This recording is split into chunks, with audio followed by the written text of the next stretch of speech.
There are times when even the most rational person wishes they could take the law into their own hands, to right a wrong done to them or a family member. But is it the right thing to do? If we decide to dispense vigilante justice, do we ourselves become the criminal? Should we put our faith in the law? Or is it justified to give into those feelings of vengeance and end the life of another human being?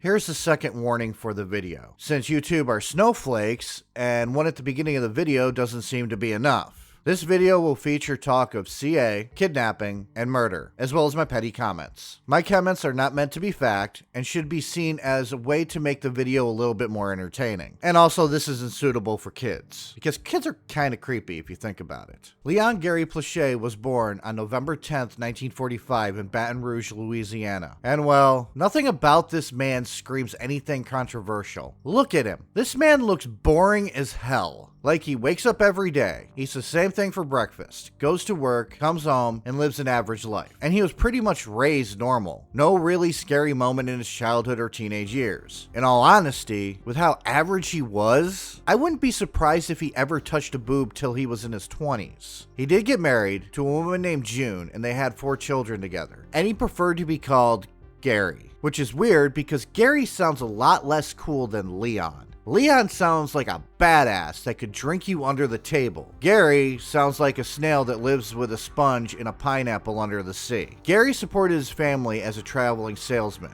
as well as being a pillar in the community. He was friends with cops, foreshadowing there. He coached Little League football and seemed like a really nice guy named Gary. One of his sons, 9-year-old Jody Plauché, along with his brother, were enrolled into karate classes by his mother. According to Jody in an interview he did, he wasn't really interested in it, but his mom decided to enroll them into karate classes because his little brother needed something to do. And I can kinda see why his mom might find this to be appealing for 2 young kids. Jody would have grown up in the late 70s and early 80s, with such film stars like Bruce Lee and Chuck Norris, and other martial arts figures. And his dad, being awesome and wanting to turn his child into a walking death machine that could kill you with his pinky finger, decided that it was a good idea to let them do karate. It was there that they met a 25-year-old instructor who was down on his luck, who ended up living in the back room of the dojo, named Jeffrey Doucette. And if you're feeling sorry for Jeffrey Doucette, well, so did Gary. Gary would invite Jeffrey to Sunday dinner and try to befriend the instructor. After all, to Gary, Jeffrey seemed like a nice man. He took kids on trips. He was very attentive of kids' needs. He just really was into kids.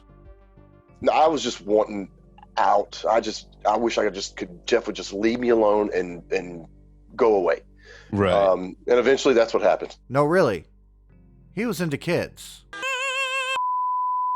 In fact, he began, well, how can I say this without you losing monetization? He took a liking to Jody, not in the brotherly way.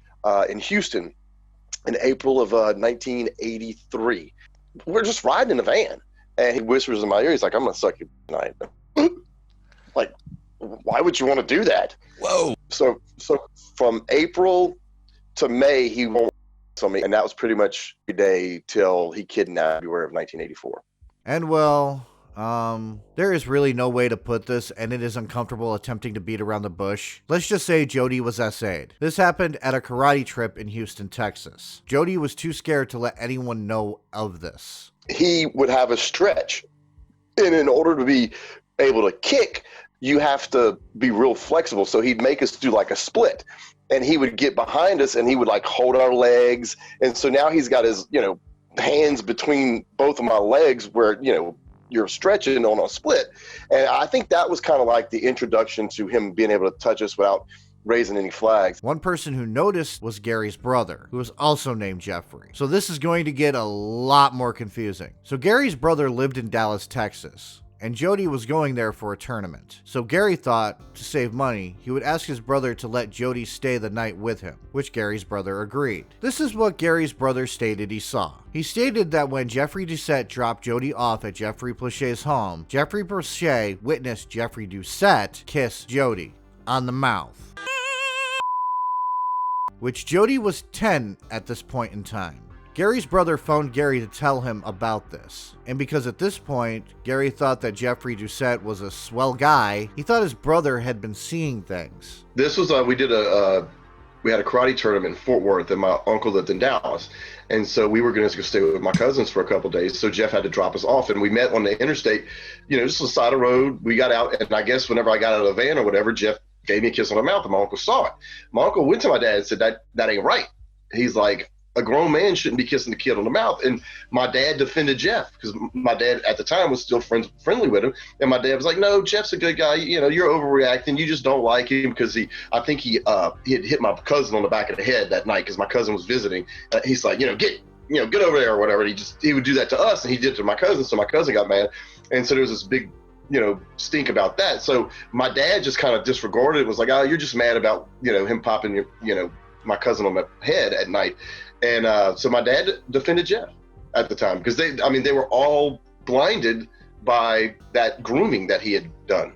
Pretty much dismissing his own brother over a dude he didn't know as well as he thought he did, which hindsight is 20/20. But I would have at least confronted Doucette if I was Gary. But I would like to think that I'm a rational human being. But Gary either forgot about this accusation or he just decided that Jeffrey Doucette was a saint. Which he wasn't a saint. He was a kid who grew up with a mother who made him and his sister go out and be exploited. And as an adult, he transformed that trauma that he had experienced as a kid into making victims of his own, becoming the monster his mother was. And Gary's inaction to even confront Doucette meant that for 6 more months, Jody was a target of Doucette's perversion. One of the lines in my book is that if someone wants to spend more time with your child than you do, that's definitely a red flag. Yeah, he started, I would say probably February of 83, rubbing, me, touching me. Like I said, in April of 83 is when he performed on me for the first time. And then at the end of May, he started having sex with me. And then from May to when he kidnapped me, it was pretty much every day. So I am not going to go into details about those 6 months. So fast forwarding to February 19th, 1984. Jody was going through a lot. His instructor being a sick monster, using his position as a karate instructor to essay his student, and his parents were getting a divorce. Doucette arrived at June Plauché's home. His excuse is that he needed to run an errand and wanted Jody to help him with it. June agreed and Jody would be kidnapped. And after hours of not seeing her son, June called the proper authorities. This was before Amber Alert, so a nationwide alert didn't go out for Jody Plauché. Instead, the Baton Rouge Police Department just attempted a search. Mike Barnett, the police officer, her brother who worked for the sheriff's department, and a couple other deputies, they drove to Port Arthur to go look for me. But as they were driving to get me, we were pulling off heading to California. Which was pretty much useless because Jeffrey Doucette was already out of the state and heading to Anaheim, California. Because at this point, Doucette was a complete mental case. And for some reason, he thought that he and a 10-year-old boy could run away together, and that Jody could pretend to be Doucette's son. And in his mind, that was perfectly acceptable. People who essay others sometimes think that what they're doing is about their love and affection for their victim, when in reality, it's actually about power. They want to have the power and control over another person, not caring if that other person wants it or not. So in their twisted quest for what they lust after, sometimes the dumbest shit becomes logical to them. Yeah, I knew he owed money. I knew his plan was to go to California. He didn't have much of a plan because he didn't have any money. He had to borrow the money for the bus tickets. And if, I know I sent you the digital copy of the book yesterday, but there's a part in it where he actually bought a karate magazine and he looked up this guy that we had fought at his tournament in Houston. And he called that guy and said, look, I bought a group of kids out to California. My van got stolen. Can you wire some money so we can get home? And the guy wired him. He ended with $550. I think he wired him $600. Western Union got 50 of it, and so Jeff had $550. That's all we had for the trip. And the first night, the night he got the $550, the dope went and stayed at the Hilton downtown Los Angeles.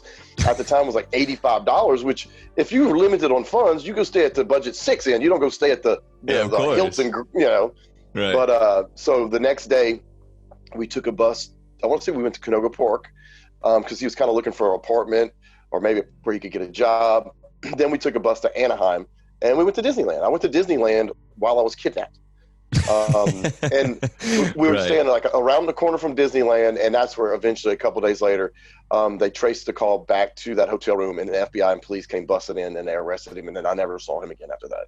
Well, I think in the book I say it was better when I was kidnapped because it wasn't happening as much. Like he was preoccupied with how am I going to get money? Am I going to get a job? I got to stay away from the law. So he was preoccupied with that. One day he left and he went to Fullerton, I believe it was, and I was in the hotel room all day by myself. I never called the cops. I never tried to run away. Another day we went to the Fullerton Mall. He took me to the Fullerton Mall.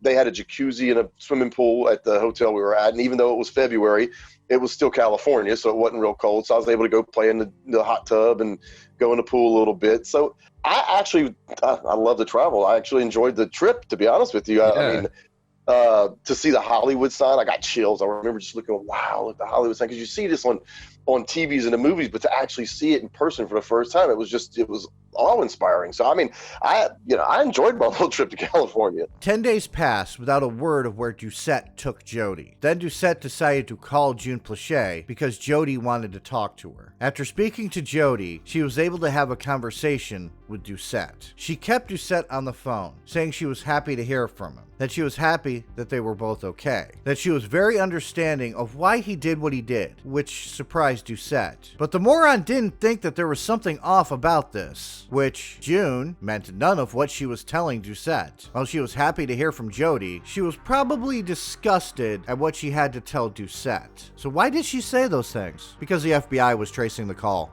FBI, open up!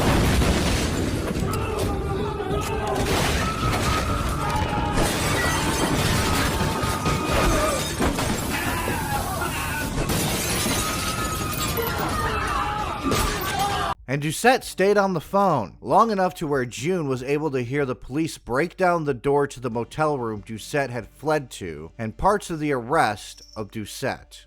Whew. That was not fun. I was sitting closest to the door in the motel room, okay? Jeff was on the other side of the bed next to the wall, across from the door.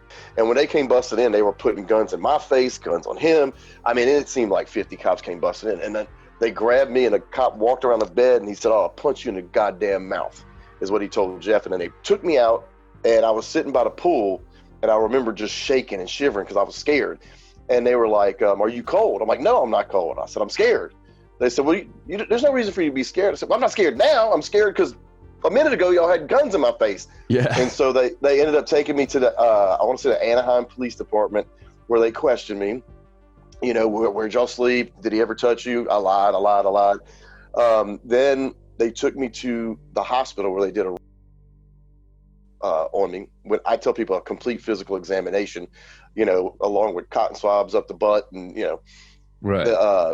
So I knew one day that hospital report would come back proving that Jeff had me, but I'd convinced myself, or I made a pact with myself that I wasn't going to tell on Jeff. I was going to let the hospital report tell on Jeff. That way Jeff could never say I told on him.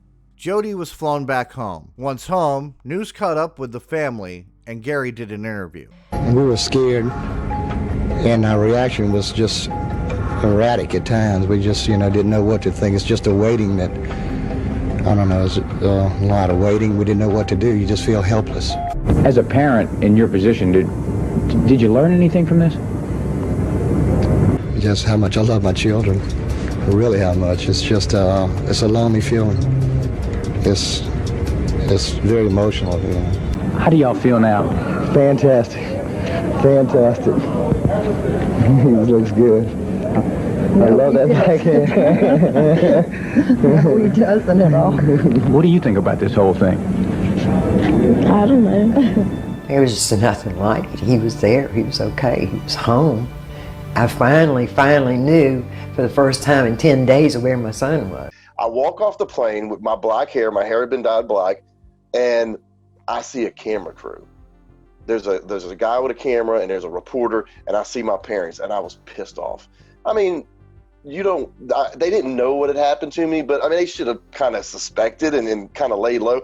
And so you can literally, if you watch the video from the ESPN E60, you can literally see my mother hug me, and she leans over and she says, "Smile." And I go, and I crack this smile. And then the reporter's like, what do you think about all this? So I'm like, I don't know. I mean, like, how would you put a camera in a kid's face who has just been, they would never do that now. Of course. I didn't hold a grudge. I mean, I got over it pretty quickly. And then my mother's concern was getting my hair back to a normal color. While Jody understandably didn't wish to talk about what was happening to him, the forensic evidence told the story of what Doucette had done to him. And Gary, this unassuming man, once he got news of what had been happening to his son, he would snap.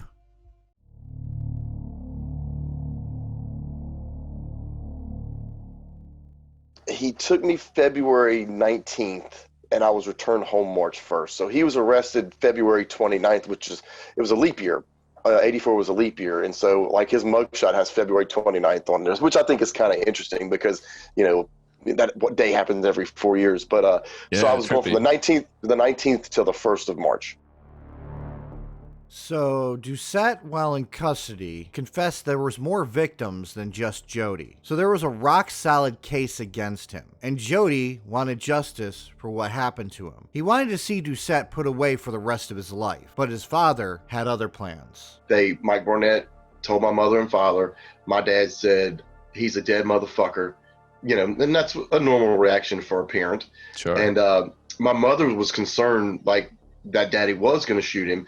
And Mike Barnett told my mother, she said, June, I've been protecting prisoners way before Gary decided to become a hitman.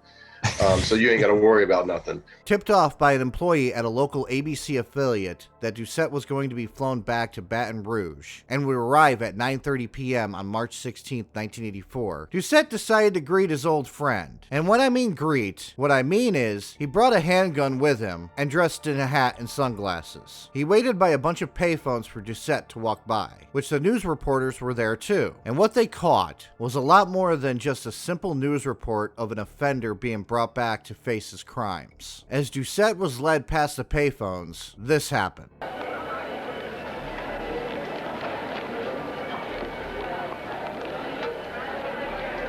Chitty chitty bang bang.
Boy, that escalated quickly.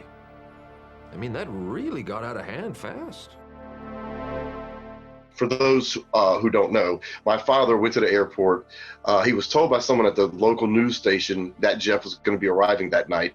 And he went to the airport, got on the payphone, was actually talking to his best friend, told his best friend, here they come, you're going to hear the shot, turned around and shot him one time in the ear and fatally wounding him. And Jeff officially died the next day, but he was dead before he hit the floor.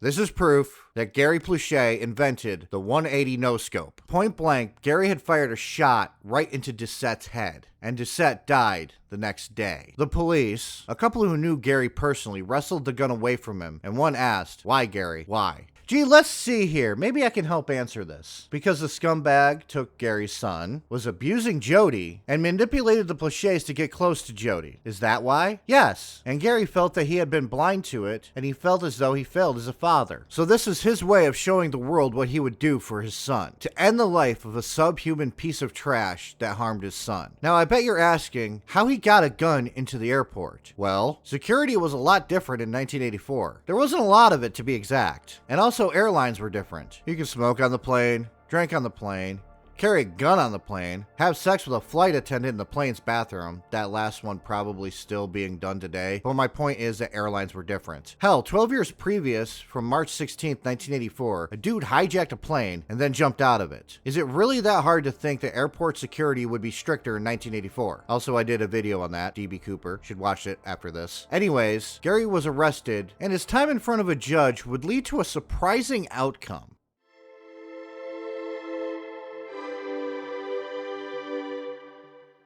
And he went to the airport to die that night, and he got lucky that he didn't. And then the eventual results of what happened, he got really lucky because, for those who don't know, he was eventually sentenced to, he pled no contest to manslaughter.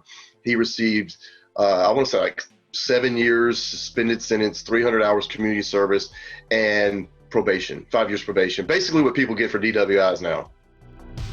So Gary Plauché was looking at second-degree murder charges for the murder of Jeffrey Doucette. But this was not going to be an easy case to judge. For one, public opinion was on Gary's side. Doucette was a monster who preyed upon children, and one of those children happened to be Jody Plauché. Name one parent who would have not been on Gary's side. So he was given a plea bargain, which was to plead guilty to manslaughter. A psychiatrist named Edward P. Uzi examined Gary and determined that in the moment that he walked into the airport and waited for Doucette to walk past, that Gary couldn't tell the difference between right and wrong. He had snapped and was in a temporary psychotic state. Gary Plauché would take the plea deal, and allegedly before he was sentenced, when the judge asked him to explain his actions, Gary pulled a ballsy move. He looked at the judge and said, "If you were in my position, you would have done the exact same thing."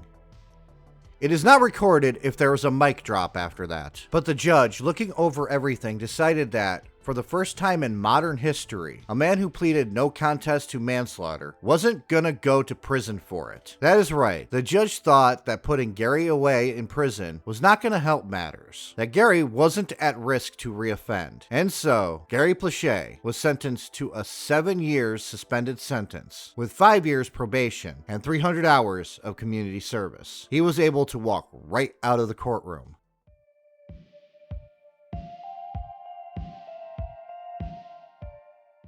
When you were on that phone at the airport waiting? I was talking to a friend of mine on the phone, just crying and stuff like that, and he was begging me not to do nothing. So you really were talking to somebody on the phone? Oh, yes, I was. And your friend was asking you not to do something, I said, I don't know what I'm going to do. I don't know if I was going to jump on him or whatever. Why did you shoot him? Why did I shoot him? For the things he's done to my son and a bunch of other kids, I found out later. I figured I was going to get the chair. I didn't know. I really didn't. But I knew that he wasn't going to fool any kids anymore, so that's all that counted in my heart. Do you think you should have served jail time? That was the judge's decision. I've been a very good citizen in the community. These days, Gary works in sales, is still married to his wife of 31 years, and remains close to his children, especially his son Jody, the victim of kidnapping and sexual abuse. Any regrets? No regrets. I just regret shooting a human being, having to be put in that situation. Gary never reoffended, and on October 20th, 2014, he passed away from complications from a stroke he had in 2011. Before he passed, he did another interview. In 2011, he suffered a severe stroke that has made walking and talking a challenge, but his memory remains clear. Do you regret killing Jeff Doucette? No. No. Would you do it again? Oh, yeah. Oh, yes. Jody Plauché wanted Jeffrey Doucette to stand trial and be sent to prison. It took him a while to reconcile with what his father did. And when he killed Jeff, what was your guys' first conversation like after that happened? Do you remember that at all? We didn't really have a conversation. We really didn't talk about it. And it wasn't until late that summer we were walking down to the neighborhood pool, and that's when I told him that I don't blame him for what he did. And that's like the first time where he kind of felt comfortable knowing that, okay, I didn't hate him. Because I was mad at Daddy at first for doing what he did, but then that's when I was like, Daddy, I understand why you did it. I'm not mad at you. So I think that meant a lot. Now, Jody Plauché is an amazing human being. Not only did he write the book called Why Gary Why, but he also tours the country speaking to parents and kids and teaching them how to look for signs of abuse. He has worked for the Victim Service Center. He has taken his childhood pain and demons and used them as a positive thing, helping victims and educating others to look out for these signs. That makes him an awesome person, and that is why I never made a joke about his name being Jody. So with all of this, there's a question I asked in the title and at the beginning of this video. Was Gary Plauché justified? Was he justified in killing Jeffrey Doucette? On one hand, there was enough evidence to put Doucette away for a long period of time. And because he preyed on children, prison life wouldn't be too kind to him. Prisoners hate those who harm kids. And it is well known that all sex offenders, not just those who go after kids, have less likely a chance of surviving prison. So if he had lived, it would have been a fate worse than death. And there would have been a chance that he would have been killed in prison. On the other hand, acts against children are deplorable, and I feel that they should be treated a lot harsher than what they are. Though I'm a peaceful man, acts against children enrage me to the point that I want to lash out with violence. I do not think that makes me a bad person, so I can understand why Gary decided to take the law into his own hands, to punish the man who abused his son. So for me, the logical part of my brain thinks that letting the justice system do its thing and throw him in prison would have been better. But the emotional part, the one that hears of the suffering, the abuse of a child, thinks that what Gary did was righteous. He took a scumbag, subhuman piece of shit out of this world. This is not me saying that I condone such actions. I am not a father, so I do not know the full shock of finding that someone you considered a friend preyed upon your child. But I have a feeling that if I was in his position, I would have at least thought of it. So what do you think? Was Gary Plauché justified in killing Jeffrey Doucette? I have a strong feeling that a lot of you will say yes. But I will end this with what Jody Plauché has said about it. What is your perspective on that, on seeking vengeance on your abuser? Well, I would not advise it, okay? Because the first thing a parent needs to be there is for their son or their daughter, their child. Okay, my dad put himself in a position where he was going to be prosecuted and could have went to jail for 25 years to life. Okay, so I would not advise any parent do that. My advice is be there for your child. And honestly, I think even though it makes a lot of people happy seeing Daddy shoot Jeff, I think I would have been more satisfied knowing Jeff was in jail for the rest of his life, to be honest with you. Thanks for watching. Please leave a comment on this video. If you enjoyed this video, consider subscribing. I have a lot more videos coming, and soon I will be live streaming. If you wish to support me, I have memberships or Patreon for you to do so. And with that, till next time.